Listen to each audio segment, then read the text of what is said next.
Hey guys, it's me Jocelyn. So today I'm going to be showing you a few advanced transitions on alight motion. So let's just get started. So this first transition has about 4 different elements to it, so I just wanted to warn you about that beforehand in case it's too much. But yeah, so first things first, make sure you have tiles and motion blur on both of your clips, and then go to the zoom in panel where we're going to start a basic zoom in transition. So just add a keyframe at the beginning and at the end, and then zoom in your photo like I am. And you can do any type of in graph, it doesn't really matter, it's just whatever suits you. I'm going to do a basic in graph just because, I don't know, I just kind of feel like it.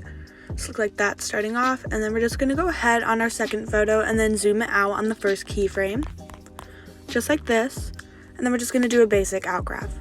So now that we have this done right here, what you want to do is you want to go onto the spin panel right here, add 2 keyframes, once again at the beginning and the end, and set it to about negative 110 degrees. Now this part is crucial. On your graph, you're going to want to go to these 3 dots and hit enable overshoot, and then select this graph right here, and then you can just do what I'm doing. I'm pulling mine down like this. It gives it a much more intense mix, swings it a little bit like that. Then you're going to want to do the exact same thing on your second clip, except making it negative 110. You're going to want to make it positive 110. I'm sorry about that. And for the graph, you can just do this, and then you can do this graph right here. Make sure overshoot is still enabled. I'm going to adjust my keyframes real quick. So as you can see, this is what it looks like right now. Sorry, I hope my alight motion doesn't crash during this. So now what you want to do is you want to go onto effects, add effect, and then go to distortion and warp and find pinch and bulge. Add that on. You're going to want to make the strength 0. You can increase the radius if you want. I increased mine to about 500. Add 2 keyframes for strength, one at the beginning, one at the end, and make it go all the way up to just 1.00. And then you can just do a basic in graph for this. You're going to want to disable overshoot for this because there's no reason to really have it. I'm going to copy this graph because you're also going to want to add on pinch and bulge again, but this time instead of making the strength positive 1.00, you're going to make it negative 1.00, just like I am. And don't forget to increase that radius. That's like a really important part of this. And then I'm just going to paste the graph that I used on my first one, just like this. Now what I'm going to do is I'm going to paste this effect that you guys are going to need to follow. I was just too lazy to actually do it myself. You're going to want to add on circular ripple and make the frequency 1.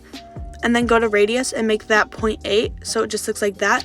You're not going to need to keyframe anything on there. It kind of increases the radius of the photo itself a little bit more. Now what you're going to want to do on your second clip is add on pinch and bulge again, and once again make the radius around 500, and I'm going to make my strength around negative 73, and then I'm going to add a keyframe at the beginning and one at the end and set it back to 0, and then I'm just going to do a basic out graph. And as you can see, I'm going to go ahead and export this for you. Because it's not going to play because the app is so laggy when I do this certain transition. So also full warning about that, your app gets super laggy when you do this. But this should be the final effect. I really like this transition. I like the way it swings in on itself, and yeah. Okay, so your second transition is going to look like this.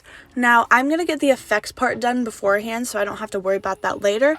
So what you want to do is you want to add on brightness and contrast to your first clip. Add 2 keyframes. For the first keyframe, make it 0, and for the second keyframe, make your brightness around 31% or just as bright as you'd like it. And you're going to want to enable overshoot for your graph and just copy my graph. It looks just like this. That's how you get this effect where it goes dark and then it goes really bright. And then on my second clip, I added on spectral map. I made my phase around negative 895. I made my alpha 30 for the first keyframe, and on the second keyframe, I made it around 7. So that's my settings for this. Now I'm going to go ahead and get rid of this transition right here, just so I can actually teach it to you guys. So just give me 1 second for that. Okay.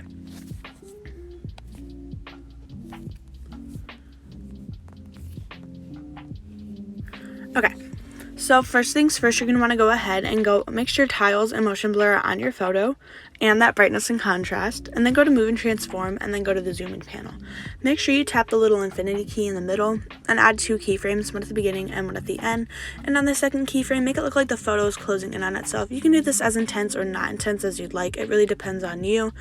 And then when you go to the graph, make sure you have enable overshoot, like enabled, and then copy this graph that I'm doing right here. Once again, this makes it more intense, kind of like it's swinging back and forth a little bit. So it looks like that. Now go into your second photo and duplicate it. And also, it doesn't have to be a photo. It can be a video clip too. I just say photo because I'm so used to saying photo. Go into the first layer of your duplicated photos or videos and add on copy background. Then add on wipe and make sure your end is at 50%. It has to be 50% on the dot from what I've learned. And then add on mirror.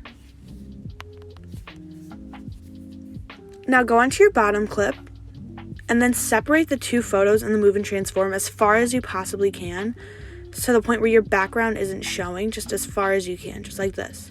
And then add a keyframe, one at the beginning and one at the end, and just slide the photos in closer together as much as you'd like, until the point where it doesn't look so ridiculous, like the photos are combined, like the faces are combined together. I'm just going to slide mine to about that, and then I'm going to disable overshoot and then just do a normal outgraph for this. And this is the transition. I didn't add on my spectacle map, but that's my problem. But I did give you guys the settings in case you're interested. So yeah. So for this next transition, what you want to do is you want to have tiles and motion blur on your clip, but you're also going to want to add feather. I made my strength around 0.150. You're going to want to add that onto both of your clips. Now, what I do is I go into add effect, and then you go to 3D, and then add on flip layer. And then just do a simple flip. You're going to add one keyframe at the beginning and one at the end. And you can make your angle about 90 degrees or a little bit more intense if you'd like. I made mine about 97. And then I'm just going to do a simple end graph, no like fancy ones like we've been doing. And as you can see, when you add on feather, you're going to want to have it underneath your flip layer just like this. So it kind of softens the edges, or you could literally add on soften edges if you wanted to. I just like the way that this looks more. So as you can see, it looks like this right now. And I was wrong about the flip layer. You're going to want to do the special graph that we've been doing. So go ahead and hit enable overshoot and then just do that same graph that we've been doing. So it looks like this. And then just go ahead and complete that flip transition on your second clip. So just make it negative of the number that you did the first time. So I'm going to make mine negative 97.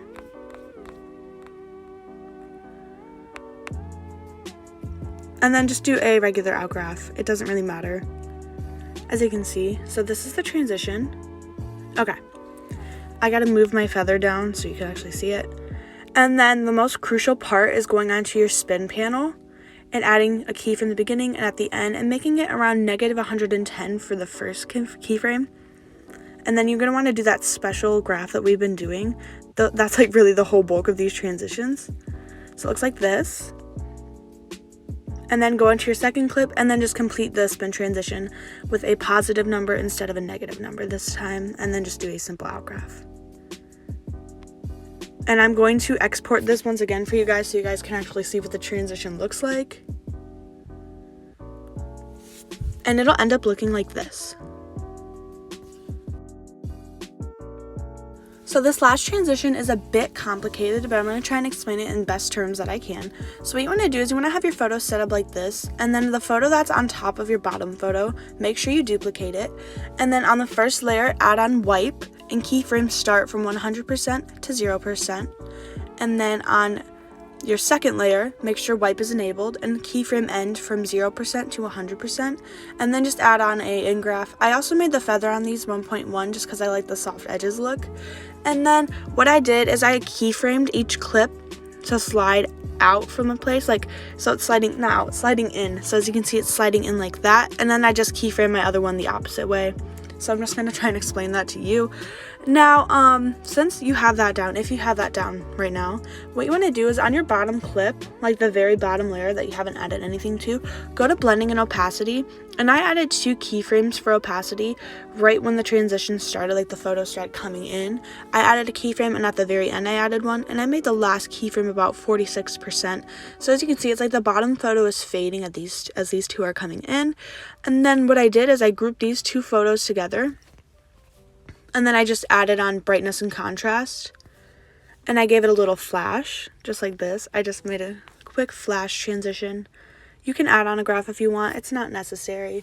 And then once you're done, this is what the final transition should end up looking like. I just wanted to explain that to you because actually doing it is a ton of work. And I mean, this makes me sound lazy, but I just wanted to explain it to you guys in best terms possible. And this is the final result.